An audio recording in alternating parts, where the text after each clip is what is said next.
Hello guys, welcome back to my channel JBR Online Classes. Like, share and subscribe my channel.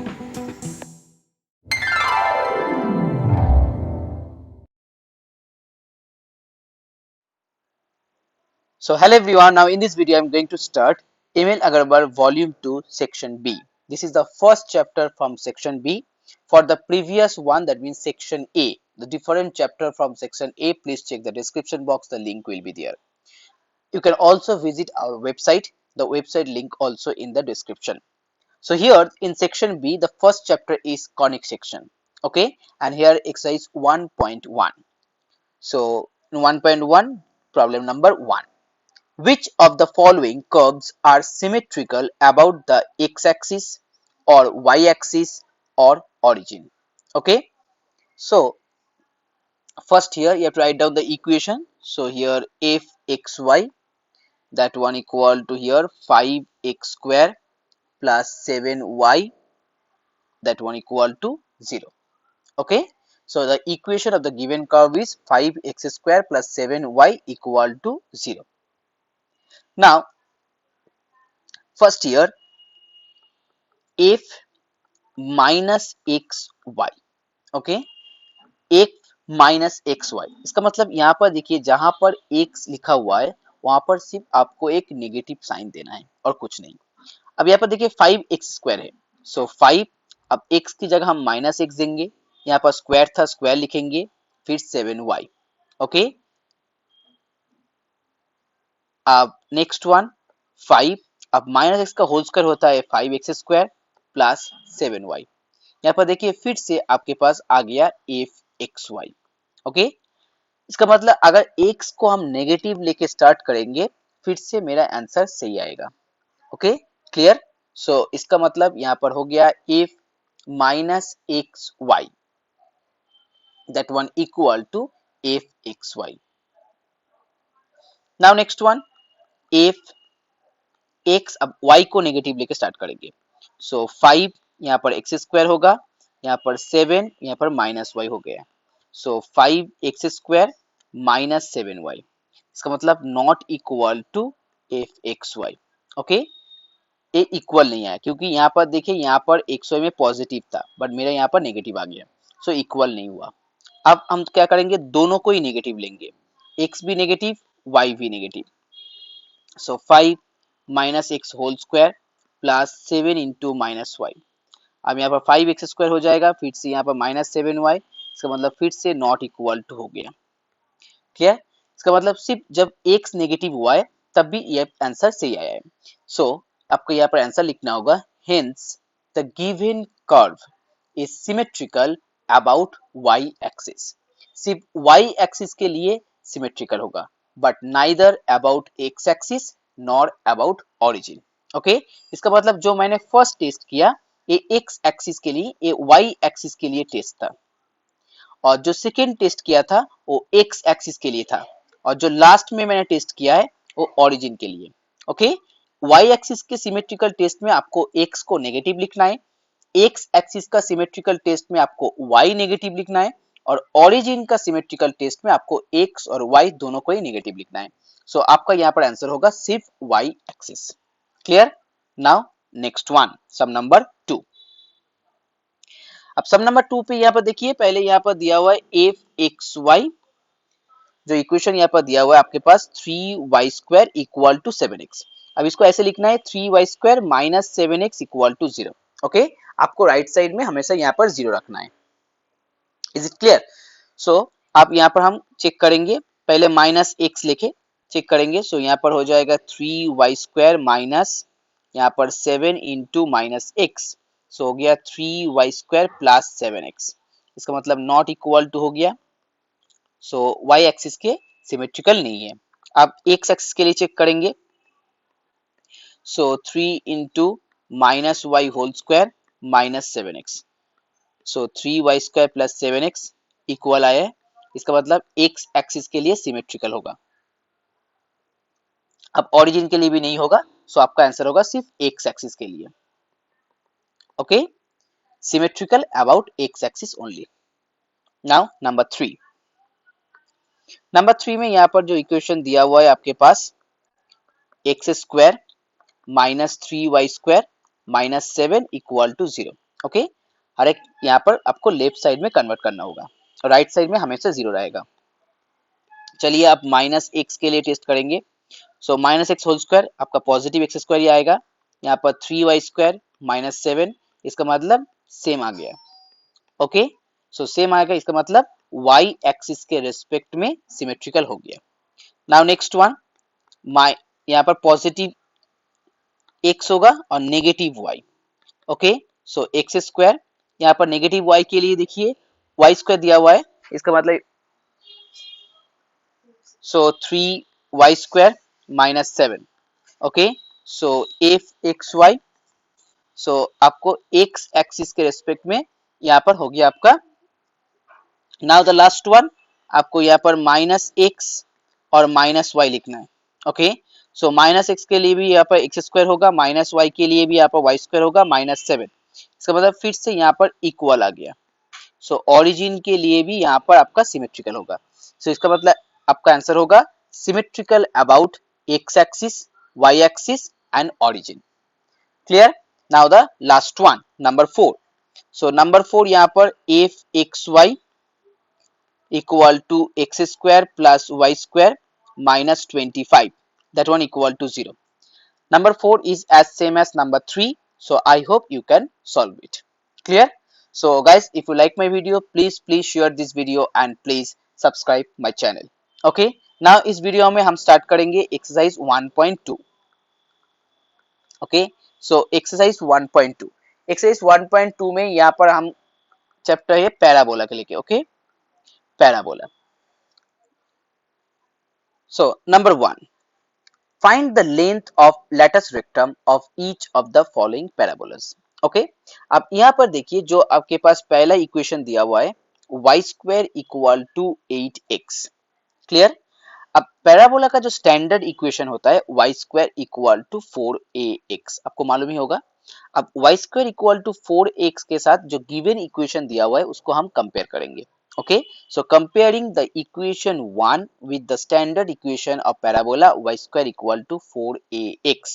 So that means here 4a equal to 8 and from that a equal to 2. Okay, 4a equal to 8 and a equal to 2. Now अब यहाँ पर देखिए जो आपके पास right handed parabola with the length of latus rectum, latus rectum का जो length होता है वो 4a होता है। ओके, लैटस रेक्टम का जो लेंथ होता है उसको 4a। ओके, सो 4a, अब यहाँ पर देखिए a आपके पास 2 आया है, सो आपका आंसर होगा 4 into 2, that one equal to 8. Okay, so the length of the lattice rectum, that one equal to 8. It's very easy. Okay, now next one, number 2. Now the next one, number 2. Number 2, 4y² equal to minus 12x। अब इसको हम compare करेंगे y² equal to minus 4ax के साथ। Okay, ये भी एक standard equation है। सो यहाँ पर minus 4a equal to minus 12, so यहाँ पर माइनस माइनस कैंसिल आउट हो गया, सो 4a इक्वल टू 12। इसका मतलब लैटस रेक्टम आपके पास हो गया 12 because 4a is the length of the latus rectum. Now number 3, number 3, x² equal to 16y। Okay, x² equal to 16y। अब इसको हम कंपेयर करेंगे x² equal to 4ay। Okay, x² equal to 4ay, this is also a equation of a parabola. Okay, when a greater than 0। Okay, it's called third standard form और upward parabola. Clear? जो पहला वाला equation थे यहाँ पर हम थोड़ा tips सबको दे देते हैं। y² इक्वल टू 4ax, इसको हम बोलते हैं right hand. Okay, right hand parabola. Next one, y² equal to minus 4x को बोलते हैं लेफ्ट हैंड पैराबोला। ओके, सभी स्टैंडर्ड इक्वेशन है और इसको हम कह सकते हैं first standard equation, second standard equation. जो थर्ड हो गया आपके पास x² इक्वल टू 4ay, इसको बोलते हैं थर्ड स्टैंडर्ड फॉर्म और अपवर्ड। ओके, अपवर्ड पैराबोला और third standard form. And the last one, x² equal to minus 4ay, इसको बोलते हैं डाउनवर्ड। ओके, डाउनवर्ड पैराबोला और फोर्थ स्टैंडर्ड फॉर्म। क्लियर। तो इस हिसाब से यहाँ पर देखिए एक्स स्क्वायर प्लस 16y आपके पास दिया हुआ है। अब इसको कंपेयर करेंगे हम एक्स स्क्वायर प्लस 4ay, इसका मतलब थर्ड स्टैंडर्ड फॉर्म से। सो 4a इक्वल टू आपके पास 16 आ गया। ओके, इसका मतलब length of latus rectum that was equal to 16। It's very easy. Number 4 में दिया हुआ है x square equal to minus 10y। Okay, so compare करेंगे फोर्थ स्टैंडर्ड फॉर्म से। So 4a equal to 10। So length of latus rectum that one equal to 10. Now question number 5, 3y square equal to minus 8x. So y square equal to minus 8 by 3x. अब इसको compare करेंगे second standard form से। So minus 4a equal to minus 8 by 3x। So यहाँ पर minus minus cancel out. So 4a equal to 8 by 3. That means the length of latus rectum that one equal to 8 by 3. Okay, now let's move on to sum number 2. Find the coordinate of the focus of each of the following parabolas. Okay, इसका मतलब each and given जो आपके पास जो equation दिया हुआ है यहाँ से आपको सिर्फ फोकस निकालना है। वेरी इजी होगा। सो यहाँ पर पहले हम लिखेंगे y square equal to 12x। Okay, अब स्टैंडर्ड फॉर्म किस है, first standard form y square equal to 4ax।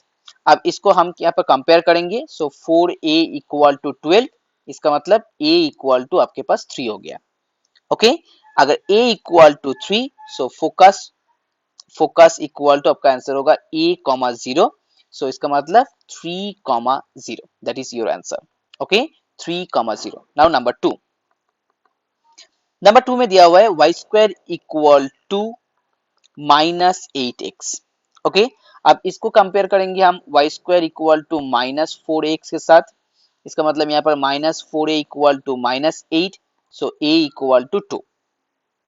अब यहाँ पर हम कंपेयर करेंगे सेकेंड इक्वेशन से y square equal to minus 4x। इसका मतलब इसका जो फोकस होता है माइनस a, 0। ओके, सो उस हिसाब से आपका आंसर होगा -2, 0। Okay, so -2, 0 that is your answer. Now number 3 में दिया हुआ है x square equal to 16y। Compare करेंगे x square equal to 4ay के साथ। So 4a equal to 16, so a equal to 4। यहाँ पर दिया हुआ है x square equal to 4ay। इसका मतलब इसका जो फोकस होता है 0, a।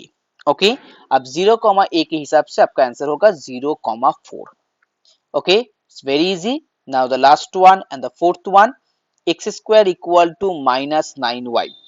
कंपेयर करेंगे x square equal to minus 4ay के साथ। So minus 4a equal to minus 9, a equal to 9/4। So इसका फोकस होगा, आपको मालूम ही होगा, 0, -a।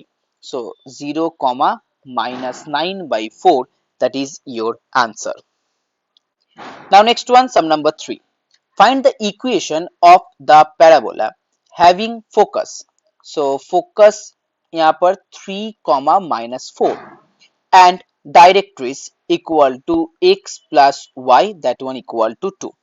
Okay, focus 3, -4 and equation of directrix that one equal to x plus y equal to 2. Is it clear? So now let pxy, okay, let pxy be any point in the plane of directrix and focus. I repeat, let pxy be any point in the plane of directrix and focus.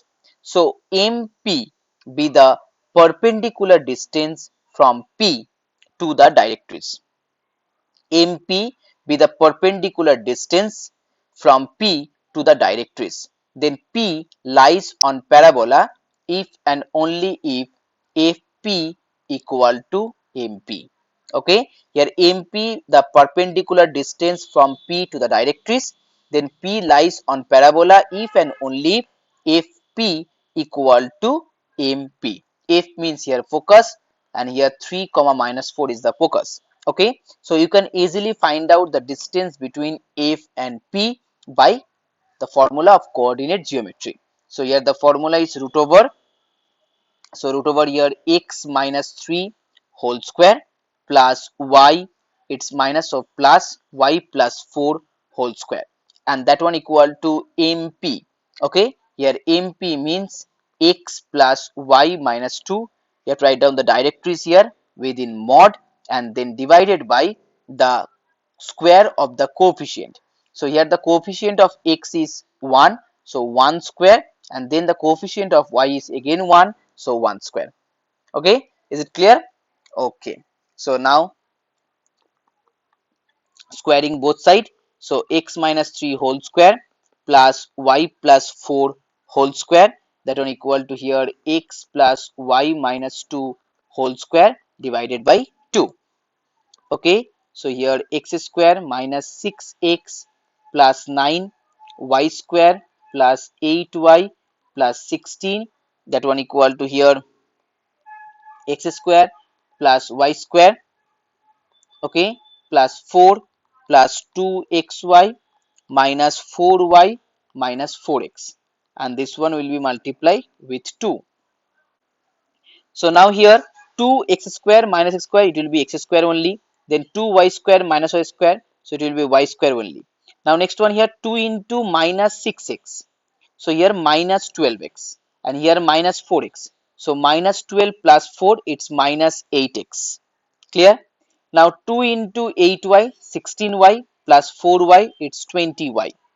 16 plus 9 is 25. 25 into 2, it's 50. Okay, so 50 minus 4, that one equal to here 46 plus 46, and here 2xy, so write down here minus 2xy, so that one equal to 0. Okay, so this is the required equation of the parabola. Now next one, sum number 4. Sum number 4 is as same as sum number 3. So I hope you can solve it. Now let's move on to sum number 5. In sum number 5, find the equation of the parabola of the focus. So it's minus 1 minus 2. The equation of the directrix here 4x minus 3y plus 2 equal to 0. Find the equation. Again same formula. So pxy be the point. So here x plus 1 whole square plus y plus 2 whole square. सो यहाँ पर ऊपर में होगा यहाँ पर 4x minus 3y plus 2 whole square, और नीचे root over का होल स्क्वायर, तो रूट ओवर नहीं रहेगा. 16 प्लस 9 दैट मीन्स 25. ओके, सो 25 को यहाँ पर लिख देंगे और यहाँ पर लिखेंगे x square plus 2x plus 1, then y square plus 4y plus 4, that one equal to, यहाँ पर इसको होल स्क्वायर करेंगे. So 16x square plus 9y square minus it's 24xy, और फिर से यहाँ पर 2 2 जा 4 हो गया आपके पास. सो 4 इंटू 4 16x. ओके, 16x फिर माइनस 2 टू द 4 12y प्लस 4. Okay, so 25x square minus 16x square 9x square, 25y square minus 9x square it's 16y square plus 24xy, फिर 25 into 2 50, 50 minus 16, that one equal to here 34x, और यहाँ पर 4y, so 100, 100 plus 2, so 112y, और last यहाँ पर 121, that one equal to 0. So this is your required equation. Okay, this is one your required equation, and also find the equation of the axis. आपको यहाँ पर equation of the axis को find out करना है. Okay, so now since the axis be the line perpendicular to the directrix, I repeat, since axis be the line perpendicular to the directrix and passing through the focus of the parabola, passing through the focus of the parabola. So the equation of the line perpendicular to 4x minus 3y plus 2, okay, that one equal to 0. This is your directrix. So the equation of the perpendicular for this equation, that one equal to 3x plus 4y plus k equal to 0. This is 1 and this is 2 and this is 1. Oh, you know how to find out the equation of the perpendicular. So just change the coefficient and the sign. So 3x plus 4y plus k equal to 0. Now this equation 2 definitely passes through the focus. अब यहाँ पर आपका focus क्या है? -1 -2. So just put down the value. 3 into -1, so -3. Then here -2, so -8. plus k equal to 0. That means here k equal to 11. Okay, so if k equal to 11, so the equation हो गया 3x plus 4y plus 11 equal to 0. This is the required equation of axis of the parabola. Okay,